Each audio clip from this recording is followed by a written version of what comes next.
Boa noite, meu nome é Jorge Guedes, eu sou advogado aqui de Santa Bárbara do Oeste, eu sou católico cristão. Doutor, o nosso objetivo é promover um diálogo construtivo, empático e educativo, incentivando a reflexão e o respeito às diversidades religiosas que formam o Brasil. Então, vamos iniciar um bloco de perguntas aqui, tá? A primeira pergunta, eu gostaria de saber como o doutor define intolerância religiosa e de que maneira percebe suas manifestações no cotidiano. Intolerância religiosa, depois de tudo que a gente já tem ouvido falar, o que a gente tem observado, eu gostaria de falar alguma coisa além simplesmente tolerância. Quando a gente fala em superar a intolerância, a gente acredita que basta cair na tolerância. Eu vejo a intolerância religiosa como um desafio a ser enfrentado principalmente diante daquelas situações que a gente pode chamar de supremacia, onde a minha fé é maior, é melhor, ou é a única forma de seguir em relação aos outros. Então, quando a gente fala em intolerância ou de meramente tolerância, eu estenderia isso. É uma expressão de superioridade. Eu acho que lidar com a intolerância é superar essa superioridade de fé. E essa situação, ela se expressa muito de forma velada. Eu sinto que a intolerância, ela é muitas vezes velada, aonde pessoas não têm a possibilidade de expressar o que pensam, o que acreditam em outras crenças. Então, eu acredito que tolerância é criar respeito e espaços para que todas as pessoas possam livremente se expressar. Porque o ato de violência, muitas vezes, ele é velado, escondido, e as pessoas se sentem muito acuadas, principalmente nesse meio.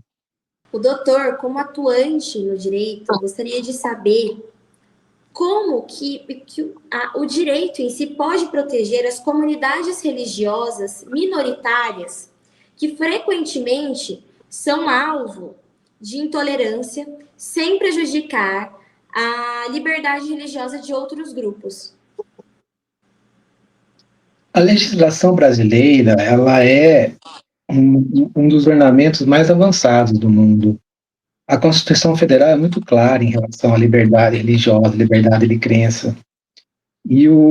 Nós temos agora recente dispositivos penais que estão incluídos no Código Penal, criminalizando a intolerância religiosa. Então, eu acredito que mais do que o direito, é a aplicação do direito no cotidiano. Eu acredito que as regras legais que nós temos no Brasil são suficientes para inibir a intolerância e proteger esses grupos. Eu acredito que, de fato, o que nós precisamos é reconhecer o direito, principalmente das minorias religiosas em que nós estamos, né? Porque, na verdade, quando a gente fala em minorias, é questão numérica. E no Brasil, hoje, os cristãos são majoritariamente maioria. E os grupos que não são cristãos são minoria no sentido numérico. Mas essa minoria a gente não pode jamais confundir como menor. Exatamente ligado à primeira conversa que a gente fez em cima. Né? Assim, eu não sou mais, né? Essa maioria, necessariamente, não é melhor do que o outro. Então, eu acredito que nós temos muito que aprender e perceber que o ordenamento jurídico tem que ser acolhido por todos, antes que o processo penal seja acontecido. Que a legislação está aí e não impede ninguém de fazer nada. É só acolher os outros na nossa diferença. Ótimo. Qual o impacto das ações afirmativas e da educação em direitos humanos no combate às intolerâncias religiosas? E como essas iniciativas elas podem ser fortalecidas no nosso país? Olha, as ações afirmativas são situações tão raras nessa história brasileira. Porque as ações afirmativas elas sempre vieram na história do Brasil favorecendo os grupos majoritários, os grupos de poder. Se a gente pegar, por exemplo, os incentivos que aconteceram para a chegada dos europeus para cá, o incentivo que tivemos no Brasil para a distribuição de terras entre os mais ricos. Então, as ações afirmativas sempre foram direcionadas a um determinado grupo no país.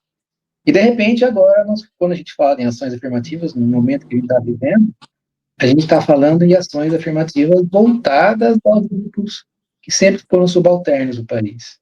Eu acredito que essas ações afirmativas, além da eficácia de colocar, né, em espaços que até hoje não eram ocupados, pessoas que sempre foram marginalizadas, essas ações afirmativas vêm denunciar o privilégio. Denunciar grupos privilegiados que sempre tiveram esse espaço e proteção. Esses grupos que eu me incluo como homem branco, né? Então, de repente, a gente tem, por exemplo, ações afirmativas dentro do direito eleitoral, onde as mulheres têm que ter o mínimo de vagas. Por quê? Porque os homens ocupam um espaço preponderante. Quando a gente oferece ações afirmativas com cotas raciais para a população negra e indígena, por quê? Porque nós, brancos, sempre tivemos privilégio. Então, eu acredito que essas iniciativas, além de fazer a inclusão, elas denunciam esse privilégio que um grupo sempre teve nesse país. Ótimo. Agora, para finalizar o nosso bloco de perguntas, eu gostaria de saber de que forma o doutor enxerga o impacto do racismo estrutural na resistência que muitas religiões de matriz africanas e como isso reflete na sua experiência como líder do Fórum Interreligioso de Santa Bárbara do Oeste, dentro dessas práticas. Inicialmente, fazer só uma observação, né? Eu sou um dos membros do Fórum Interreligioso de Santa Bárbara do Oeste, que é uma experiência que a gente está realizando aqui na cidade, já faz 1 ano e meio. E, assim, o racismo estrutural, ele veio com a Constituição do nosso país, né? Ele marcou toda a estrutura racial, a estrutura de segregação e desigualdade que a gente tem vivenciado desde o período escravocrata, com toda a Constituição da estrutura social que nós temos, ele vem permeando. E essa necessidade que o Brasil, enquanto país, enquanto estrutura nacional, foi construída necessitando de fazer a segregação e fazer a separação entre aqueles que sempre tiveram e poucos tiveram, o racismo veio para justificar. Então, na verdade, o racismo ele não é causa, ele é uma justificativa de uma estrutura de segregação onde alguns ficam sem e outros podem ter tudo.